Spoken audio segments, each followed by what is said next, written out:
Assalamualaikum warahmatullahi wabarakatuh. Pada hari ini kita akan belajar pendidikan agama Islam.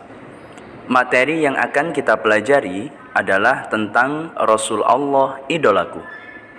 Submateri yang akan kita bahas pada hari ini adalah tentang Nabi Daud alaihi salam.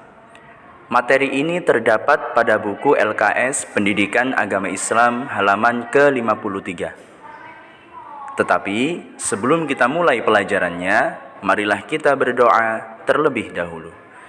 A'udzu billahi minasyaitonir rajim.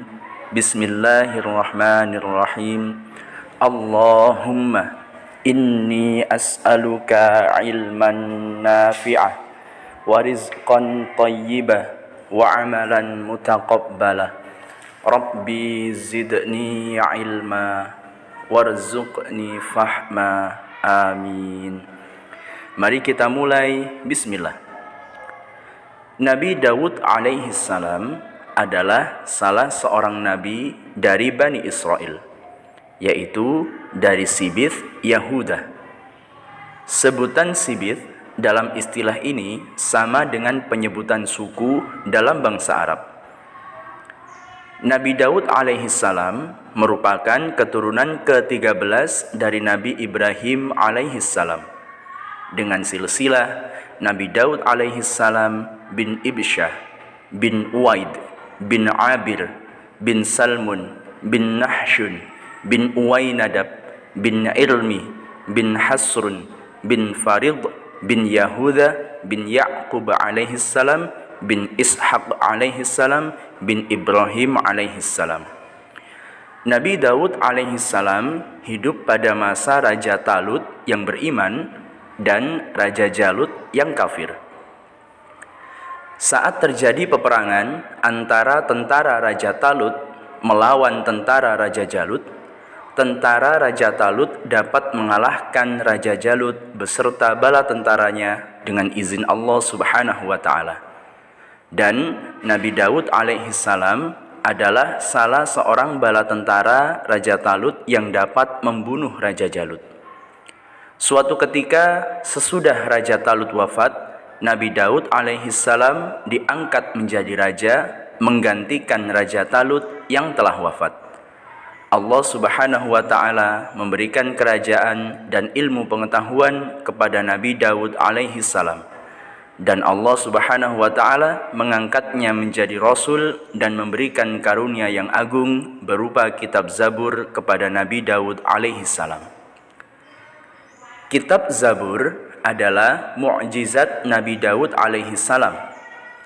Selain kitab Zabur, Nabi Daud alaihi salam juga memiliki mukjizat-mukjizat yang lainnya, seperti 1. Nabi Daud gemar bertasbih kepada Allah Subhanahu wa taala, dan setiap pagi dan senja gunung-gunung dan binatang juga ikut bertasbih mengikuti tasbih Nabi Daud alaihi salam.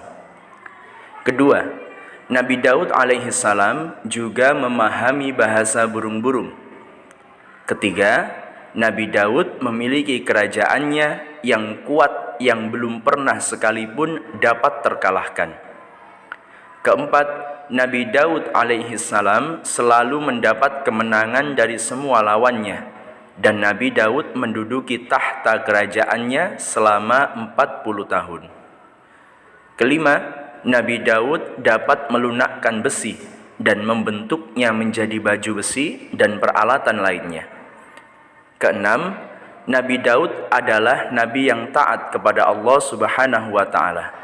Ketaatannya ditunjukkan dengan seringnya Nabi Daud alaihi salam menjalankan ibadah puasa. Ibadah puasa yang dilakukan Nabi Daud alaihi salam adalah berpuasa setengah tahun, yakni dilakukan dengan cara sehari berpuasa, sehari tidak berpuasa, sehari berpuasa, sehari tidak berpuasa, dan seterusnya. Hingga terkenallah di kalangan kita puasa Nabi Daud ini dengan istilah puasa Daud atau puasa Nabi Daud alaihi salam.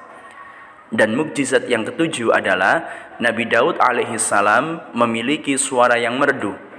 Apabila Nabi Daud sedang membaca kitab Zabur atau sedang bertasbih kepada Allah Subhanahu wa taala, maka para binatang dan gunung-gunung ikut bertasbih bersamanya. Jadi anak-anak, perilaku terpuji dari Nabi Daud alaihi salam yang dapat kita tiru sebagai wujud kita mengidolakan Nabi Daud alaihi salam adalah, pertama, kita bisa meniru ketaatan Nabi Daud alaihi salam kepada Allah Subhanahu wa taala.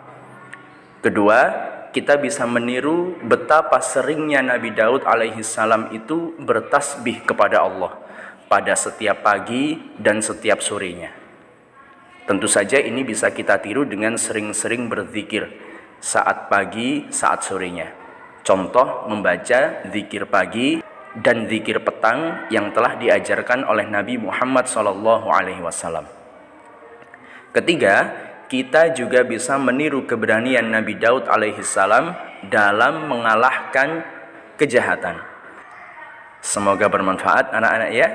Dan ingat untuk selalu mencontoh kebaikan-kebaikan yang ada pada diri Nabi Allah dan Rasul Allah Subhanahu wa taala.